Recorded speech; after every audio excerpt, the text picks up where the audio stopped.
Bonjour à tous, on se retrouve aujourd'hui pour découvrir ensemble un nouvel animal totem. Donc aujourd'hui j'avais envie de partir sur un petit peu le principe de l'animal totem mystère que je vous avais fait il y a quelques temps et qui vous avait beaucoup plu. Ça vous avait beaucoup plu de pouvoir chercher un animal tout au long de la vidéo. Donc là ça va être un petit peu différent, je vais vous faire un petit peu travailler votre intuition parce que je vais vous proposer 3 animaux différents et ce sera à vous de deviner, grâce à votre intuition, de quel animal je parle. Donc évidemment, je vais vous donner ces 3 animaux au tout début, voilà, avant de commencer dans le vif du sujet et avant de vous parler de cet animal totem. Et je vous invite à déjà, juste avec votre intuition, essayer de savoir de quel animal il s'agit. Parce qu'évidemment, tout au long de la vidéo, vous allez avoir forcément des petites informations ou des petits indices qui vont vous faire que vous allez deviner de quel animal il s'agit. En tous les cas, voilà, je vous invite à juste voir si votre intuition arrive à trouver cet animal. Et puis dans tous les cas, à la fin de la vidéo, évidemment, je vous dis de quel animal il s'agit. Donc c'est parti. Je vous propose, comme je disais, 3 animaux, à vous de voir duquel je parle. Donc les 3 animaux que je vais vous proposer, évidemment dans ces 3 animaux, il y en a un qui est l'animal totem du jour. Donc ces 3 animaux, c'est quoi? C'est l'hippopotame, l'éléphant et la vache. Donc voilà, hippopotame, éléphant, vache, essayez de voir lequel vous parle, essayez de voir vers lequel vous êtes intuitivement attiré. Allez, c'est parti, on commence tout de suite avec une petite phrase, un petit mantra qui vraiment est lié à cet animal totem-là, qui vraiment doit faire un déclic chez vous si jamais vous avez cet animal comme totem. Et bien sûr, on ira voir quels sont les chakras liés à cet animal totem, quelles sont les plantes et aussi les pierres en lithothérapie qui nous permettent à la fois de nous connecter à cet animal et qui nous permettent à la fois de nous libérer de nos blocages. Donc c'est parti. Déjà cette petite phrase, ce petit mantra, c'est quoi? Eh bien c'est « sois présent pour toi ». Ok? Donc cette phrase, elle doit au moins résonner un petit peu à l'intérieur de vous si jamais vous avez cet animal comme totem. Donc c'est parti. Déjà, ce que je peux vous dire sur cet animal mystère, c'est qu'il symbolise l'ancrage, la prospérité, la sagesse et l'intelligence. Déjà, ça vous en dit pas mal. C'est un animal qui va vraiment ici venir nous guider à la fois spirituellement, mais aussi à la fois émotionnellement et physiquement.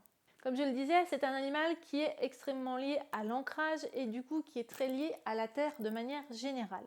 Et à travers ça, il nous enseigne vraiment l'art d'avancer sur notre chemin avec confiance et avec courage, selon vraiment notre rythme à nous, notre propre rythme, et sans jamais fuir, toujours en faisant face à ce qui nous arrive et toujours en avançant un pas après l'autre. Ce sont des animaux qui ont une excellente mémoire parce qu'ils ont une durée de vie qui est extrêmement longue. Enfin, quand je dis extrêmement longue, c'est qu'elle peut aller jusqu'à 70 ans. Ok? Donc là, je vous donne aussi pas mal d'indices. Donc, ils ont forcément une grande mémoire et un cerveau extrêmement développé. Et ça leur permet vraiment dans la vie de tous les jours de pouvoir accéder à leur mémoire, de pouvoir accéder à leurs souvenirs, de pouvoir accéder à leur passé. C'est-à-dire que ce sont des animaux qui vont, par exemple en période de sécheresse, se rappeler que tel et tel endroit sont asséchés, en tous les cas que ces endroits-là étaient asséchés les années précédentes en cas de sécheresse. Donc ce sont des animaux qui vont s'orienter automatiquement vers des endroits qui seront où ils peuvent trouver de l'eau. Ce sont des animaux qui vont aussi se rappeler extrêmement bien des personnes ou des animaux qui les auront fait souffrir. C'est pas qu'ils soient rancuniers, en tous les cas, ils ont une tellement bonne mémoire qu'ils vont se rappeler exactement de tout précisément. Ok? Un animal qui s'est senti en danger à cause d'un homme va pour autant pouvoir se comporter de manière naturelle avec tous les hommes en général, mais avec cet homme-ci particulièrement, eh bien ce ne sera pas possible parce que justement, il se souviendra que cet homme-là est foncièrement mauvais avec lui. Ok? Donc voilà, ce sont vraiment des animaux qui savent extrêmement bien utiliser leur mémoire et qui vraiment sont capables, grâce à leur passé, avancer de manière confiante et sereine parce qu'ils savent où ils vont, parce qu'ils savent où ils ne doivent pas aller. Enfin voilà, ils sont vraiment très conscients de là où ils se trouvent et de comment avancer sur leur chemin. Et d'ailleurs, sur le plan spirituel, c'est vraiment ça que cet animal a envie de nous apporter. C'est vraiment à la fois de pouvoir juste utiliser notre propre passé, nos souvenirs, notre mémoire pour avancer en fait sur notre chemin, sans pour autant rester dans le passé, mais vraiment au contraire en utilisant ce passé pour aller de l'avant, pour aller vers notre avenir. C'est aussi un animal qui est extrêmement connecté et proche de sa famille. Voilà, c'est un animal qui n'est jamais seul. En tous les cas, il se déplace vraiment en groupe. Et c'est un animal qui aime protéger ses petits, qui aime être affectueux avec ses petits, qui vraiment prend le temps à la fois de vivre en famille, mais aussi d'enseigner les choses à leurs enfants. Grâce à toute leur mémoire, ils vont vraiment pouvoir enseigner plein de choses à leurs enfants. Et du coup, il y a vraiment un savoir qui se transmet, il y a vraiment des connaissances qui se transmettent. Et du coup, c'est vraiment hyper chouette et hyper enrichissant pour le groupe en fait. Ce sont des animaux qui sont tout à fait capables de se mettre en danger pour leurs petits. Ça ne leur fait pas peur, ils ont vraiment cet instinct de protection extrêmement puissant. Donc maintenant, on va aller voir un petit peu les personnalités des gens qui ont cet animal comme totem. Donc comme je le disais tout à l'heure, ce sont des personnes ici qui auront une très bonne mémoire de manière générale. Ce sont des personnes qui vont vraiment avoir à la fois une bonne mémoire, mais qui vont être capables de se souvenir des tout petits détails qui se sont passés même il y a 10 ans, il y a 20 ans. Ça ne va pas du tout leur poser de problème en fait. Ils ont vraiment une mémoire extrêmement incroyable et du coup ils peuvent se rappeler tout dans les moindres détails. Et peut-être que ce sont aussi des personnes qui sont capables de se rappeler souvent de leur enfance jusqu'à assez loin dans leur enfance en fait. Donc voilà, ce sont des personnes qui ont à la fois cette grande mémoire et qui ont cette grande capacité et cette grande intelligence aussi de pouvoir réutiliser cette mémoire à bon escient dans leur vie actuelle, dans leur vie présente et pour leur futur. Par exemple, ce sont des personnes qui, si elles ont fait différentes formations, différentes études, différents jobs, eh bien ce sont des personnes qui vont vraiment garder toutes ces connaissances, qui vont vraiment à la fois acquérir toutes ces connaissances, mais qui vont savoir les réutiliser. Okay, par exemple, voilà, on a souvent fait des jobs quand on était jeune ou fait des études qui sont très loin derrière nous et qu'on a complètement oublié. Eh bien, chez ces personnes-là, ce n'est pas du tout le cas. Ce sont des personnes qui vont pouvoir accéder, quand elles le souhaitent, justement à toutes ces connaissances pour les réutiliser. Et ça, c'est quelque chose d'assez incroyable et c'est quelque chose qui est vraiment extrêmement utile au quotidien. Parce qu'elles ont toutes ces connaissances qui sont extrêmement riches, extrêmement variées, qu'elles peuvent ressortir comme ça, qu'elles peuvent réutiliser. Voilà, ce sont des personnes qui ont de grandes facilités par rapport à ça du coup. Ce sont des personnes aussi extrêmement liées à leur famille, du coup. Ce sont vraiment des personnes pour qui la famille est extrêmement importante. Quand je dis famille, évidemment, je ne parle pas que des liens du sang, d'accord ? Parce qu'on peut avoir des amis qu'on considère comme de la famille, etc. etc. Donc c'est vraiment, en tous les cas, des relations, j'ai envie de dire, intimes, parce que c'est quand même intime la famille, des relations extrêmement proches, extrêmement soudées. Et c'est vraiment des personnes qui ont besoin de se sentir soudés et de s'en sentir accrochés à une famille pour être à la fois en paix et être heureux. C'est vraiment des personnes qui ont besoin de cet entourage proche, de se sentir proche des autres, de se sentir proche de leur petit cercle familial en fait. Familial ou amical hein, évidemment, mais c'est vraiment des personnes qui ont lié des relations extrêmement fortes, extrêmement puissantes avec leurs proches, ok ? Et ils ont besoin vraiment de ça, ils ont vraiment besoin de ça pour s'épanouir dans la vie. On a aussi du coup des personnes qui peuvent avoir tendance à surprotéger à la fois leurs enfants, mais aussi peut-être une personne de leur entourage, peut-être voilà, je sais pas, un frère, une sœur, peut-être un ami, voilà, qui est plus fragile, plus sensible ou qui a plus de besoins que les autres. Eh bien, on peut aussi avoir cette tendance de surprotection. Donc attention à ne pas tomber dans les excès parce que le fait de surprotéger quelqu'un, ce n'est jamais bon à la fois pour soi, mais aussi pour cette personne-là. Donc attention à ne pas tomber dans les excès, mais potentiellement ça peut être des personnes qui voilà, ont effectivement ce besoin de protéger les autres, ce besoin voilà, de sentir que son groupe, son cercle familial est en sécurité et que tout va bien. Parce que quand on s'en prend à quelqu'un de sa famille, à quelqu'un de proche, forcément ça sort un petit peu, ça fait un petit peu sortir ce côté surprotection et du coup on va se mettre un petit peu en mode, en mode ninja pour protéger ceux qu'on aime, quoi. Ce sont des personnes qui vont s'épanouir dans des métiers où ils peuvent utiliser leur capacité, leur intelligence, leur mémoire. Voilà, si ces personnes-là s'ennuient dans leur job au quotidien, clairement, s'ils ne sont pas nourris, si ils ne peuvent pas utiliser leurs connaissances et les mettre en application, clairement, ils vont s'ennuyer et du coup, ils ne seront pas épanouis et heureux dans leur job.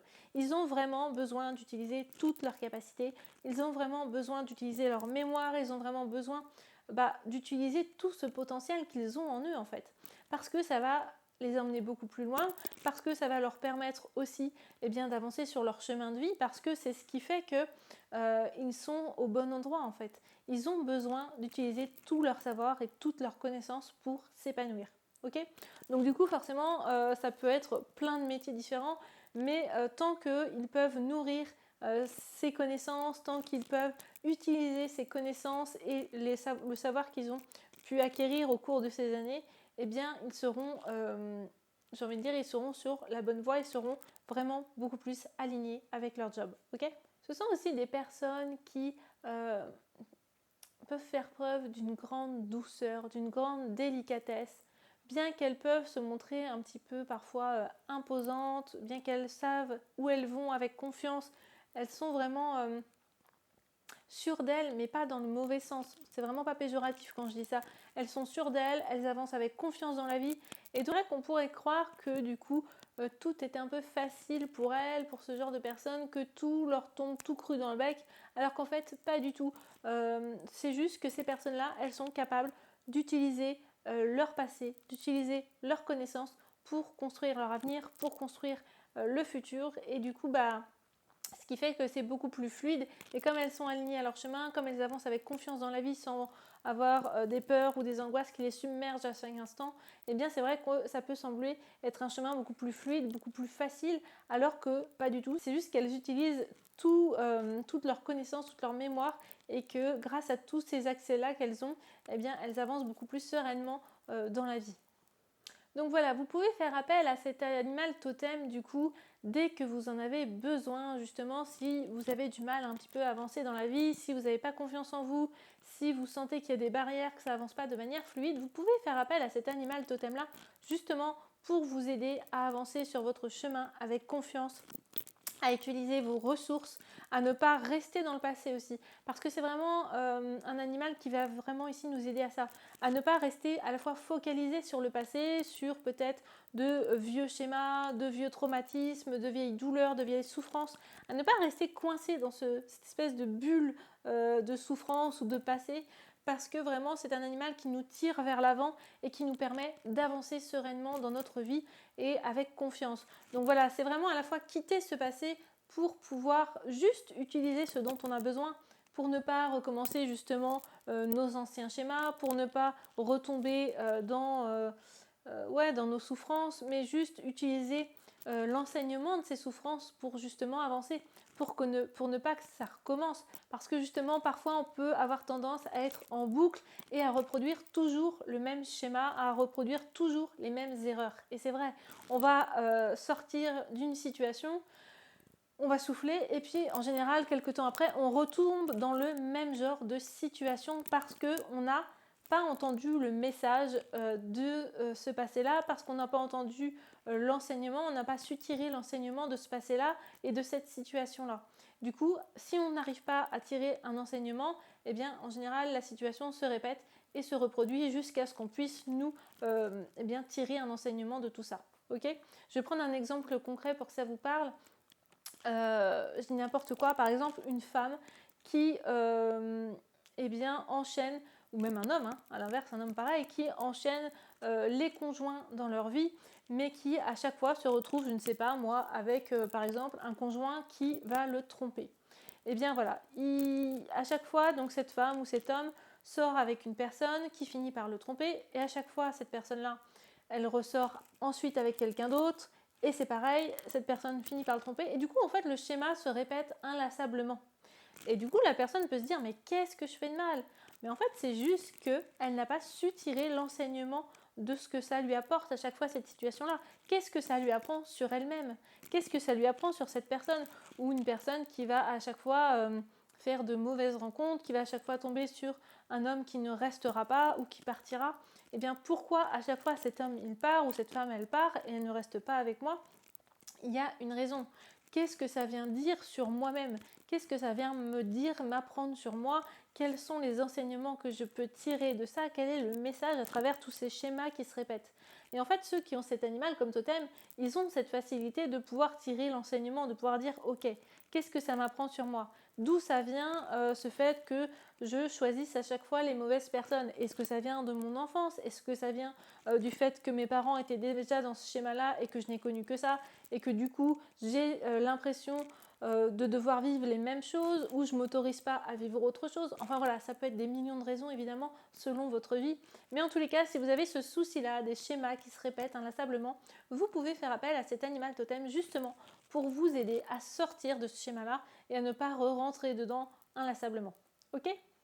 Et aussi pour vous aider à en tirer les enseignements et les messages. Ok, je répète à chaque fois ce schéma-là, mais je n'ai pas réussi a priori à en tirer l'enseignement que je devais en tirer. Est-ce que, voilà, toi, comme animal totem, tu peux venir m'aider à tirer un enseignement de tout ça, de ces schémas qui se répètent, pour justement qu'on puisse briser un petit peu ce cercle sans fin, quoi, en fait. Ok, donc voilà un petit peu pour les caractéristiques des personnes qui ont cet animal comme totem. Maintenant, on va aller voir un petit peu du côté des chakras, des pierres en lithothérapie et des élixirs floraux, comment on peut à la fois se connecter à cet animal et comment on peut aussi se libérer de nos blocages. Il est lié bien, au chakra racine, le chakra racine qui se trouve au niveau de votre périnée qui est de couleur rouge. Donc ce chakra racine chez les hommes et chez les femmes est situé au même endroit. Et ce chakra racine, il va être lié à tout ce qui est vraiment ancrage, ancrage à la terre, enracinement. Ok ? Et il est lié bien, au chakra du cœur, donc qui est au niveau de votre cœur, qui est de couleur verte et qui est lié vraiment à tout ce qui va être amour, émotionnel, enfin voilà, c'est vraiment tout ce qui est en lien avec l'amour, le cœur, ok? Et il est lié enfin bien, au chakra coronal qui se trouve au-dessus de nos têtes et qui est de couleur violette. Et donc ce chakra-là, il va être lié vraiment avec tout ce qui est spiritualité, tout ce qui est divin, etc. Ok ? Donc maintenant, on va voir les pierres qui à la fois sont liées à ces chakras-là et qui vont pouvoir vous permettre de vous aider en cas de blocage. La première pierre que je voulais vous proposer, c'est le grenat. Le grenat qui est une pierre qui va vous apporter de la force, qui va vous apporter la force d'avancer, la force de continuer à avancer sur votre chemin de manière sereine et confiante. Ok ? Ensuite, la deuxième pierre que je voulais vous proposer, c'est la tourmaline noire. La tourmaline noire qui est une pierre d'ancrage, qui est vraiment liée à l'ancrage, à la protection et qui nous permet d'avoir bien les pieds sur terre. En troisième pierre que je voulais vous proposer, on a la citrine. La citrine qui est une pierre de prospérité qui va vous permettre d'avancer dans la vie, comme je disais tout à l'heure, de manière confiante et d'aller, je dirais, au plus aligné avec votre chemin de vie pour pouvoir derrière avoir cette prospérité, pour pouvoir derrière être aligné à qui l'on est profondément, être aligné à ses valeurs et être aligné à ce que l'on souhaite pour notre futur. Ok ? Ensuite, je voulais vous proposer le quartz rose qui est la pierre du chakra du cœur, qui est la pierre de l'amour avec un grand A, qui va vous permettre de venir un petit peu comme un baume réconfortant, penser un petit peu vos blessures de cœur, qui va vraiment venir prendre soin de vous. C'est vraiment une pierre à avoir, de toute façon le quartz rose c'est vraiment la pierre du cœur, la pierre de l'amour et c'est la pierre qu'il faudrait pour tout le monde dans tous les cas, c'est une pierre qui est vraiment bénéfique pour tout le monde parce que c'est une pierre qui est liée au cœur, à l'amour de soi, à l'amour des autres. Ok ? Et enfin, la dernière pierre que je voulais vous proposer, c'est l'améthyste. L'améthyste qui est de couleur violette comme le chakra coronal et du coup qui va être très lié ici forcément à tout ce qui est spirituel et divin. Donc voilà un petit peu pour les pierres que je voulais vous proposer. Maintenant, on va y voir du côté des élixirs floraux, quelles plantes peuvent nous accompagner. La clématite est une plante qui peut venir nous accompagner pour ce retour justement à la réalité, pour rester bien ancré et bien les pieds sur terre. C'est une plante qui peut vraiment nous aider. Ensuite, on a la gentiane qui va, elle, nous apporter le courage de passer à l'action, le courage d'avancer sur son chemin avec confiance et sérénité. Et enfin, la dernière plante que je voulais vous proposer, c'est le chèvrefeuille. Le chèvrefeuille qui va vraiment vous permettre d'être dans le moment présent et de ne pas rester dans le passé, qui va vraiment apporter cette présence et vraiment ce détachement du passé tout en pouvant utiliser évidemment nos ressources, nos connaissances, mais juste être dans le moment présent. Donc voilà un petit peu pour ce qui est des plantes et des élixirs floraux qui peuvent nous accompagner au quotidien dans nos blocages. Et voilà de manière un petit peu plus générale pour cet animal totem là. Je ne sais pas si à ce stade vous l'avez trouvé, mais bon, je pense que oui, franchement, vu toutes les informations que je vous ai données, et notamment une qui était quand même assez évidente. Alors cet animal, c'est... suspense. L'éléphant! Eh oui, c'est l'éléphant, évidemment. Je pense que le fait que je vous dise qu'il avait une excellente mémoire, ça a dû vous mettre sur la piste normalement. Effectivement, vous devez tous connaître cette citation où on dit que telle ou telle personne a une mémoire d'éléphant. Mais oui, évidemment, tout le monde connaît cette citation-là. Donc voilà, il s'agissait de l'éléphant. Est-ce que vous l'aviez deviné dès le début de la vidéo, avant même que je commence à parler de cet animal totem, ou est-ce que vous l'avez deviné au fur et à mesure? N'hésitez pas à me dire dans les commentaires quand est-ce que vous avez deviné de quel animal il s'agissait, ou si vous n'avez pas du tout deviné et que vous étiez complètement à côté de la plaque. Ok? N'hésitez pas à me dire ce que vous en avez pensé, n'hésitez pas à liker, à partager, à commenter comme d'habitude et à me faire vos petits retours, ça me fait toujours super plaisir. Et puis n'hésitez pas à vous abonner à ma chaîne YouTube pour que je puisse continuer de vous faire de belles vidéos. Merci à tous ceux qui se sont abonnés récemment, merci beaucoup, je suis pleine de gratitude. Et sur ce, moi je vous dis à la semaine prochaine pour un nouvel animal totem. Bye bye!